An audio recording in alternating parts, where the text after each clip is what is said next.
To the bride, the groom, and her absence, may it stay permanent.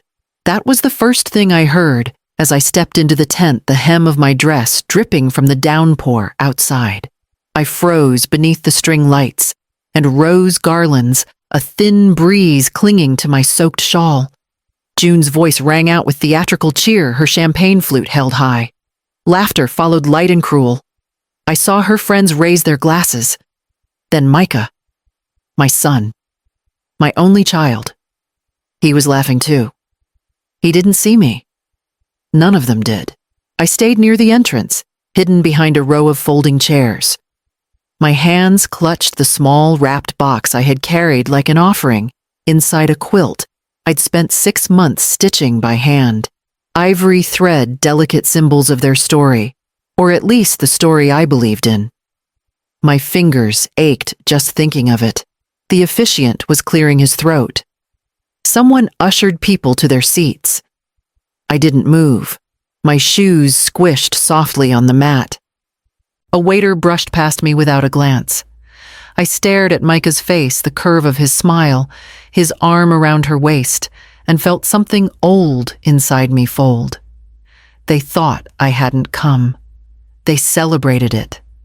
I could have stepped forward, announced myself, turned the air cold with silence. But I didn't. Instead, I walked backward. Careful, invisible steps. I placed the box gently on the end of a chair row. 5 left side. They wouldn't notice it until long after the toasts were over. Outside, the rain had turned to mist, soft and unbothered. I pulled my coat tighter, turned down the gravel path, and walked back toward the parking lot. I didn't cry. Not then. The gift would stay. I wouldn't. By the time I reached the car, the music from the tent was fading behind me. The windshield wipers groaned to life. My hands trembled as I gripped the wheel, but not from cold. I'd seen enough. And the next day, I wouldn't be available for favors. I stitched that quilt for 6 months. Every thread held something of me, old stories, quiet hopes, pieces of memory too heavy to speak aloud. It wasn't just fabric. It was hours of my hands moving in silence, late into the night, when I should have been sleeping, but couldn't. Micah's birth date was embroidered in the corner, right next to the initials I thought he'd be proud of, his and mine. I used the same ivory thread I'd used on his baby blanket 33 years ago. I told myself it would be a reminder of where he came from, of who still thought of him even when he forgot to call. But that gift never made it to his hands. When I set the box down on that chair, I didn't hesitate. It wasn't anger. It wasn't even sadness. It was something colder, like closing the cover on a book I'd read too many times, hoping for a different ending. The rain eased as I drove home, but the roads stayed slick and the headlights of other cars blurred against the wet windshield. I didn't put on the radio. I didn't need sound. My own thoughts were loud enough. When I got home, I placed my coat on the hook, stepped out of my shoes, and walked into the kitchen like it was any other Saturday night. The house was quiet. I turned on the kettle out of habit more than desire. My hands reached for a mug but stopped short. I didn't want tea. I didn't want anything. I sat down at the table, staring at the empty space across from me. I used to imagine June sitting there chatting with me, asking for old recipes. I used to believe we'd share something real. But now all I saw was absence mine. There's something in between. The next morning, my phone buzzed with a photo notification. A group shot. Micah, June, and her parents. They were all smiling. My seat at the table was empty, and no one seemed to mind. The slideshow played behind them during the reception. I watched it on my phone later alone, scrolling through someone else's live stream. There were baby pictures of Micah in tiny overall school portraits with crooked teeth, a grainy video of his college graduation, his first job offer, the day he met June. Every moment carefully framed, narrated with pride. But I wasn't in a single frame. Not in the photo from his science fair where I'd stayed up 3 nights gluing solar panels to cardboard. not in the image of him outside his dorm suitcase, in hand the one I packed after selling my wedding ring to cover his enrollment deposit, and not in the shot of June slipping into her gown, a gown I'd quietly paid for when Micah called me in a panic about the final fitting. "You don't have to tell her," he said. "It's just to keep things smooth." So I didn't. And during the speeches I heard June's father say, "It was our pleasure to support this wedding financially. Our daughter deserves the best." Laughter. Applause. Micah nodded in agreement, holding June's hand like he hadn't heard a thing wrong. No one mentioned the envelope I slipped under their door 3 months ago with a cashier's check and a note that read, "For love, not recognition." I thought it would mean something that they'd remember, but it disappeared like everything else I had offered quietly, without receipt or witness. I stopped the video when June's mother started talking about raising strong daughters and sons-in-law who honor their families. My chest tightened. There had been a time I imagined being part of June's family. I pictured holidays, shared meals, inside jokes. I thought love given long enough would make space for me. I thought Micah would protect it. But instead, I became a footnote in his story. Maybe not even that. I powered off my phone, sat still, and when it rang the next day, his name flashing across the screen, I let it go to voicemail. 2 days after the wedding, Micah texted me like nothing had happened. "Hey, Mom, June and I need a honeymoon favor. Can you keep Benny for 2 weeks? No, sorry, we missed you. No, did you make it? Just Benny." Their oversized, untrained golden retriever who chewed chair legs and barked at shadows. I stared at the message thumb hovering. Part of me waited for a second text. Something with context. Some tiny thread of recognition. But nothing followed. He had seen the gift by now. He had to know I came. And left. I set the phone down and looked out the window. My backyard was still damp from the storm. Dandelions growing wild around the base of the tree Micah once fell out of as a boy. I remembered the way he cried, clinging to my shirt, and how I held him close, whispering that I'd always be there. Always. That word felt different now. Micah had come to rely on my presence the way people rely on porch lights there. Dependable, barely noticed until missing. When something broke, I fixed it. When a bill fell short, I made it stretch. And now, 2 days after laughing at my absence, he wanted to drop off his dog. I didn't reply. I walked to the kitchen, fed the stray cat that sometimes lingered by my porch, and sat down with my coffee. I didn't open the message again. Hours later, he sent a follow-up. "Everything okay?" I left that one unanswered too. I turned off my phone completely before bed. It was a small act, quiet, deliberate, but it settled something in me. That night, I slept soundly for the first time in weeks.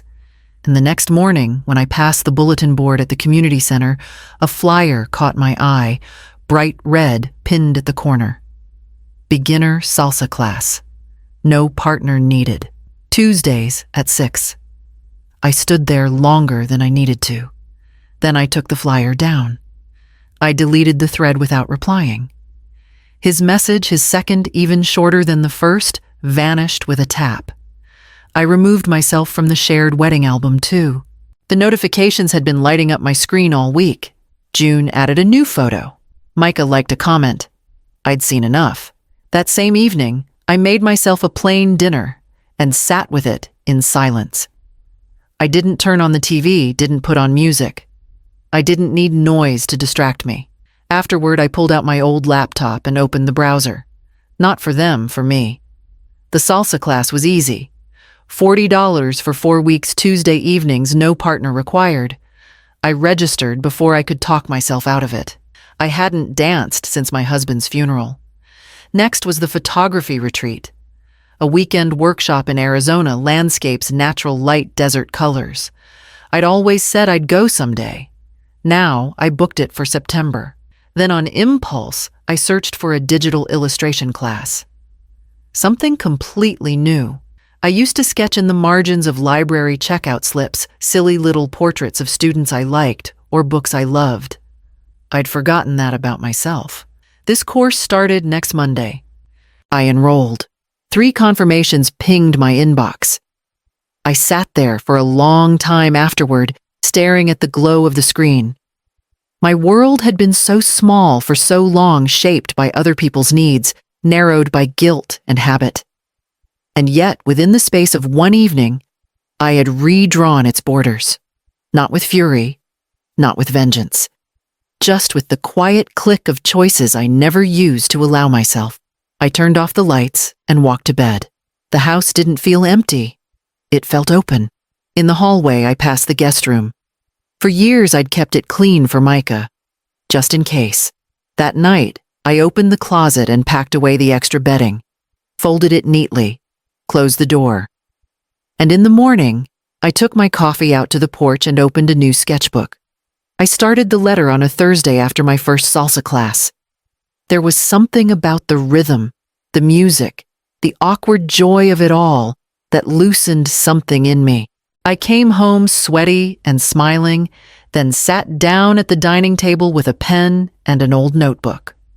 Micah, I wrote. And then I let it spill.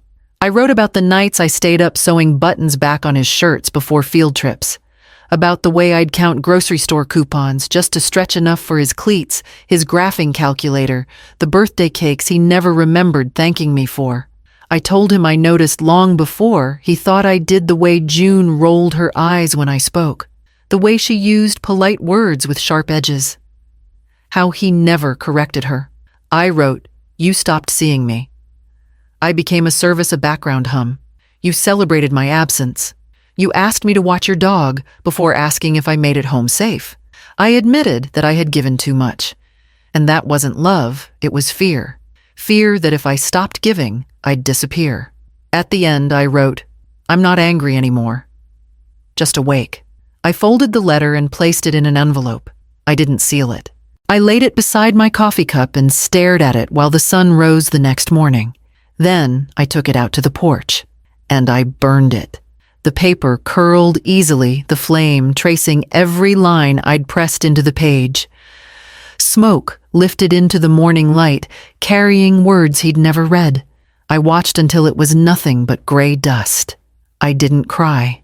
I didn't need to. Something about writing it and not sending it was more final than a confrontation ever could be. I went back inside, poured myself a second cup of coffee, and opened my email. The retreat in Arizona had sent over the full itinerary, and I had a bag to start packing. Micah called a week after I burned the letter. Then again, 2 days later. I watched the screen light up with his name both times and let it fade into silence. No voicemail, just that familiar ringtone, and then nothing. The third time I muted my phone before it could finish the first ring. Then came the email from June. Subject, just checking. Body. Are you mad or something? We thought everything was fine. You've been weirdly quiet. Let us know if you still want to see Benny sometime. Still want to see Benny? Not us. Not me. The dog. I closed the laptop without replying. I was already packed. My flight to Arizona left in the morning. 2 changes of clothes, a wide-brimmed hat, a second-hand DSLR camera I'd picked up from a local buy-sell group. I'd dusted off an old duffel bag I hadn't touched since Micah left for college. The desert welcomed me with silence. Not cold, not cruel, just open space and dry light so different from the damp grays of Oregon. Our group hiked into the canyons in the early morning golden hour, they called it. I didn't speak much. I didn't need to. The sound of gravel beneath boots and wind across the ridge said more than any of us. I focused the camera on a jagged cliff edge the way shadow and sun carved lines into stone like some ancient painter had passed through with purpose. When I pressed the shutter, I felt something lift, like proof that I was still here, still seeing, still framing the world for myself. One evening, I looked through the photos I'd taken. In one, I'd accidentally caught myself in a mirrored lens sun in my hair, a soft half-smile breaking on my face. Micah called again that night. I didn't even pick up the phone. I turned it off and went outside to watch the stars. And when I got home, I went straight to the bank. The bank lobby smelled like lemons and printer ink.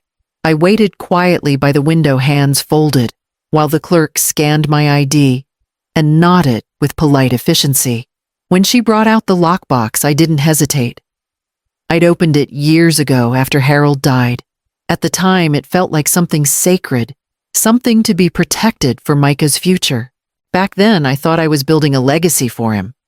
I kept every title, every policy, every small legal scrap that tied my name to a plan I once believed we shared. But standing there now, I realized a legacy means nothing if it's inherited by people who can't remember what you gave. The woman guided me into a small office where I updated the beneficiaries on my accounts. With each signature, I felt a weight shift. The house no longer theirs. The accounts redirected. The life insurance assigned to a foundation that sponsors education for girls with no support, no family. Girls like the ones I used to tutor at the library. Girls who still saw kindness as currency. When the clerk asked if I wanted to add a message to the file, I did. Just one sentence typed on official letterhead, folded neatly behind the documents. They knew what I gave. They chose what to forget. I left the bank lighter. It wasn't revenge. Not exactly. It was realignment. Back home, I walked through the living room and paused by the fireplace. The framed photo of Micah at graduation still sat there, dust gathering in the corners. I picked it up, considered. Then I placed it in the drawer. Not discarded, just no longer on display. That night, I opened the windows, let the air move through the rooms freely. There was space now, in the house, in my mind, in the pages of what might come next. The next morning, I started taking down the curtains. And later that week, I stopped by the consignment shop. The apartment came with pale walls and dusty blinds, but the light in the mornings was clean and wide, and that was enough. I filled it slowly, only with things that made me feel like myself.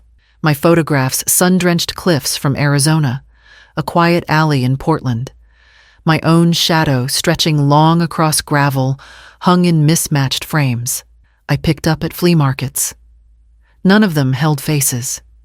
Just light and movement and stillness.